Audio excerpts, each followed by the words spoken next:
Vemulawada RTC bus seat కోసం జరిగిన తోపులాట ఉద్రిక్తతకు దారితీసింది. శ్రీ రాజరాజేశ్వర స్వామి దర్శనం ముగించుకొని తిరుగు ప్రయాణానికి సిద్ధమైన సికింద్రాబాద్కు చెందిన భక్తుల మధ్య బస్సు సీట్ల విషయంలో వాగ్వాదం చోటు చేసుకుని అది తోపులాటగా మారింది. ఈ ఘటనలో సికింద్రాబాద్కు చెందిన శ్రవణ్, రజిత దంపతులకు స్వల్ప గాయాలయ్యాయి. అనంతరం ఇరు వర్గాల భక్తులు వేములవాడ పట్టణ పోలీస్ స్టేషన్లో ఒకరిపై ఒకరు ఫిర్యాదు చేసుకున్నారు. తమపై దాడి చేసిన వారిపై చట్టపరమైన చర్యలు తీసుకొని న్యాయం చేయాలని శ్రవణ్, రజిత దంపతులు పోలీసులను కోరారు. ఘటనపై పోలీసులు దర్యాప్తు చేపట్టారు.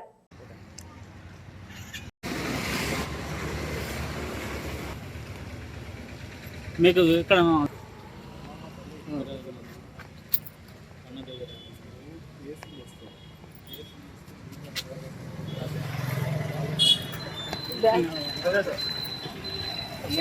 ప్రాపర్ నిజామాబాద్. నా పేరు శ్రావణ్. అయితే నేను హైదరాబాద్లో వర్క్ చేస్తాను సెక్యూరిటీ. అయితే దర్శనం గురించి వెమ్లవాడకి వచ్చిన వెమ్లవాడ నుంచి రిటర్న్ వెళ్ళంగా సికింద్రాబాద్ బస్ వచ్చింది. అందులో కూర్చుంటే వేరే ఆవిడ వచ్చి లోబు అనేసి దౌర్జన్యం చేసింది.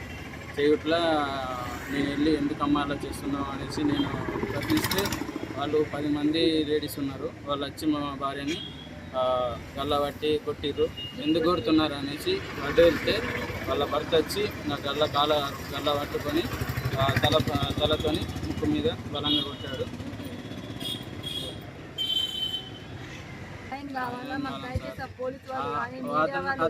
అతను నన్ను కొట్టాడు. అతనికి తగిన శిక్ష జరగాలని కోరుకుంటున్నాను.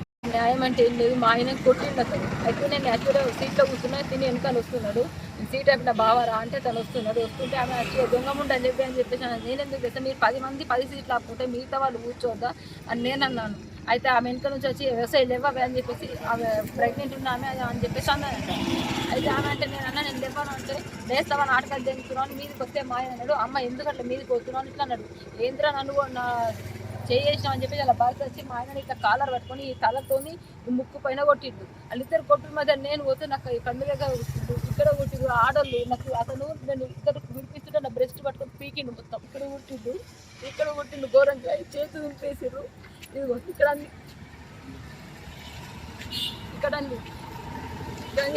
ఏమంటున్నారు, అలాంటి వరకు ఫ్రీ బస్ పెట్టినారు రేవంత్ రెడ్డి గారు అని చెప్పేసి. అంటే ఫ్రీ బస్సు పెట్టడం వల్ల తప్పేముంది? మీరు డబ్బులు ఉన్నారు, మరి పైసలు ఉన్న బస్సులు వెళ్ళండి కదా. అనవసరంగా రేవంత్ రెడ్డి గారు ఎందుకు చెప్తున్నారు మీరు?